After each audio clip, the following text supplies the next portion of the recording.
Oh, God. Oh, no. Go back to Anita. Why do? Oh, God, no. Oh, is it not working? No, I got it. When it comes to social justice... Oh my God. Look at that smug smile. She's like, I'm about to bullshit you for 4.5 minutes and you're gonna hate it, but it's cool. Oh, one of my favorites. Oh. I picked this, too. I can't complain. There's one word that can stop almost any conversation dead in its tracks. Privilege. Well, yeah, it does. You're just using that line. Yeah. I wonder why. The irony is she just gave away the truth. You use the word privilege to shut down the conversation. It's so true. That's like, yeah, it shuts down the conversation because men with privilege aren't allowed to infringe on safe spaces for women and other minorities. So it hurts her feelings, dog.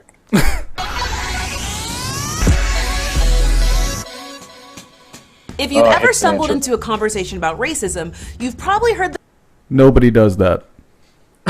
I just walk into conversations about racism all the time. Yeah, I just stumbled into it. I didn't. I was just sitting you guys here are discussing, the history of Jim Crow, and I happen to wander in like, hey guys, what's going on?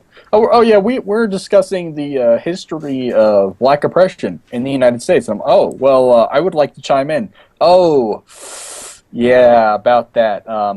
Caucasian, so yeah. Let's be honest. Discussions about race don't get stumbled into. Usually, they get jumped on people. Infringed upon me.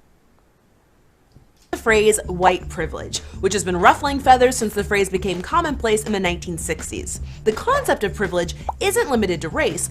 Well, when it would have been more applicable in the 1960s. No, the world hasn't changed. No. Not even one bit. No, not even the demographic numbers in America shifted dramatically since the 1960s. No, that didn't happen. All right. But when it's brought up, no matter who you're talking to, too often the response isn't very friendly. Privilege? How dare you? So what exactly is privilege, and why does talking about it make so many people so angry? Well, it's the privilege of not being racially obsessed. I understand. It's just... That is a privilege for us, I suppose. Yeah, I'm just not racially obsessed. We do talk about race a lot on the show, so maybe not. Maybe not for us specifically. Black I think cis people male. get upset about that. Because, well, that's a new graphic. At least this is black cis male. Yeah, amazing. I'm actually surprised by that. But no, it is a little offensive because I do feel like it limits me to my race or my gender. I think we were discussing this earlier. Like, how about we just be people and have conversations? Why do you need to subdivide us and then we have the conversation? Seriously. Privilege is defined as a special right or advantage available only to a particular person or group of people. In the context of social inequality, it means that some groups of people are treated better than others based on their race, gender, class, sexuality, or physical ability. Now here's the thing about privilege. Everyone has it. You've got privilege! You've got privilege!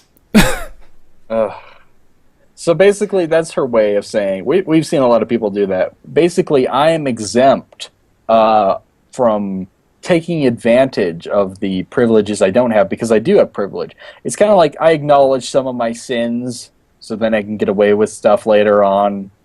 Oh my God, that's so true. That's like, you think about in the religious aspect, like saying your prayers and praying for forgiveness. In this world, it's checking your privilege. They are a cult. Yeah, it's like what Christians do. You say, I beg for forgiveness, Jesus, and then you go see some hookers that night. And then, okay, I'll go to church next week and we're fine. Yeah, it's really is. It's very much a religious ritual because it doesn't mean or do anything. Exercise your privilege, Satan. Yeah, I mean, even the Amazing Atheist, as much as I may find him hit or miss, he even made his white privilege video where he's whipping himself with the belt. That was an accurate metaphor. It is so true. So many people are willing to flagellate. Or self-flagellate, rather. It's really sad when you see how just bent over some of these white male feminist allies are. It's really depressing. It's self-loathing almost. Like Steve Shives, Jesus. Ugh. Yeah. I haven't seen any of his stuff, but I've heard people say some things about him. Some very kind things, I imagine. Blaire, I have bad news for you. You are blocked by him on Twitter. I am. I guarantee if you check, you were blocked. That's kind of like Brianna Wu. Like, when I first learned who she was, I was like, oh, let me look at her stuff. And, like, you are blocked from this account. I'm like, oh, never talked to her. What were you saying? They're all for conversation, though. They don't want to shut down. Yeah, no, of course. I just wanted to clarify, because I felt like I was kind of giving off a bad vibe about SJWs. They really get a bad rap. They're all about conversation, diversity of ideas, that kind of thing.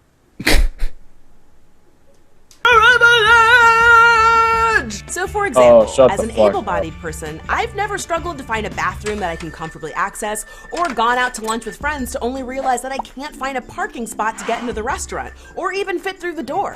When I turn on my favorite show, I can watch and enjoy with ease because I don't require captions or... What do you even say? That's the thing about privilege. You can apply this idea of privilege to anything. You can apply, like, right-handed privilege. Like, a lot of things in the world are built, because most people are right. I have breathing privilege over all the people's, over in the graveyard. I'm doing well on my respiratory system. Yeah. It's absurd. It really the sad part is this is where they've stolen it from. The privilege concept comes from the ASL community. It comes from the community of people that actually have disadvantages that are physically built into who they are. This is truly where it all comes from, and then they've co-opted the idea from these people. The same way that this movement has co-opted the struggle of the gays and lesbian groups, and the same way they've co-opted the struggle of so many other groups. They'll use it all. It's a multi-sided... They're bloodsuckers. If you're familiar with the concept of myth building, what they're doing is building an infallible myth. Because every time you break one leg of the table, there's someone else there to take it. There's some other leg. It's like, oh yeah, but what about these groups? And what about this group? And what about this group? So anytime you fix one problem, they always have so many others to validate their existence. It's kind of like Christina Hoff Sommers tells this story about, like, this women's conference, and they split up into groups based on, these women are gay, these women are trans, these women are black, these women are Asian. And then the groups just kept dividing. These women are black with allergies. These women are lesbians who are left-handed. Like, it really never stopped. You can get down to eye color. Like, that's why it's so stupid and pointless to do this, because there's no real end to it. Yeah, well, and their very definition invalidates their existence. Intersectional feminism says that everybody experiences life differently due to their backgrounds. That's a full stop. That doesn't allow you to formulate a theory. Yeah. It's crazy. Descriptive narration, which too many shows don't have. So why does talking about privilege make some people angry? I think there are a number of reasons why privilege can be difficult to talk about. Number one, when people hear the word privilege, it feels like they're being blamed. When we use privilege in everyday conversations, we hear phrases like, X is a privilege, not a right. So the vocabulary makes it seem like it's something that you don't deserve. Combine that with the fact that conversations about social inequality tend to be very passionate, it's easy to understand why someone might be upset when check your privilege comes up. So wait, is she saying, I'm confused, do we deserve it or not? It's her. She's she's setting it up so that she can take apart this exact argument. But I don't even think she's going to succeed in doing that. So she's not even going to succeed at defeating the straw man? Yeah, I'm pretty sure. Oh, wow. She rarely does. She's going to then she's probably now going to move to the conflation stage. She's going to attempt to divert from that initial premise. Fair enough. That's just my guess. That's her technique. I've seen so many of her fucking videos. Ugh. No one wants to be the bad guy, and for some people, the concept of privilege feels like they're being blamed for something that's out of their control. Like slavery. Or the problems in the inner cities. Or the economy in general. As a white person, I have nothing to do with any of these things. And No, yet somehow enabling privilege in the conversation, that's how it's used. you're at the helm of all those things. You're controlling the economy. The economy would come back roaring if only you would flip the make money button. Oh my god. And when you think about it that way, sure, that's bound to make someone angry. Number 2, privilege makes people feel guilty. Talking about privilege is not meant to make you feel guilty. Guilt isn't productive. Acknowledging. Then what is the point? Because that's the only way I've ever seen it used. It's a shaming tactic. That's all it's ever been used as. Yeah, I mean, I'm really curious what her intent is then about it. Yeah, she's building to what does something. checking your privilege really do if it's not to make you feel guilt in some way? Like, how is it productive then to quote unquote check your privilege? What comes from it? If not people feeling like, oh shit, I had this and I didn't know I had it, you know? Yeah, she's just outright lying at this point. I mean, it's everything she's used as a defense for the arguments have been outright lies. It's not meant to do that. Well, that's what it's used for. Well, it's not meant to. Okay, well, there's nothing about violence in the Quran then. It doesn't matter what you say at that point. It's just you talking shit. That's all. You're just talking shit because that's not how it's used. It's irrelevant how you personally feel about the situation because the way it actually works in the real world is a way that we're describing it. Well, I think a part of the problem is so many people like this are self-centered. They don't even take the actions of other people within their community into account. So it doesn't matter how you feel about it personally.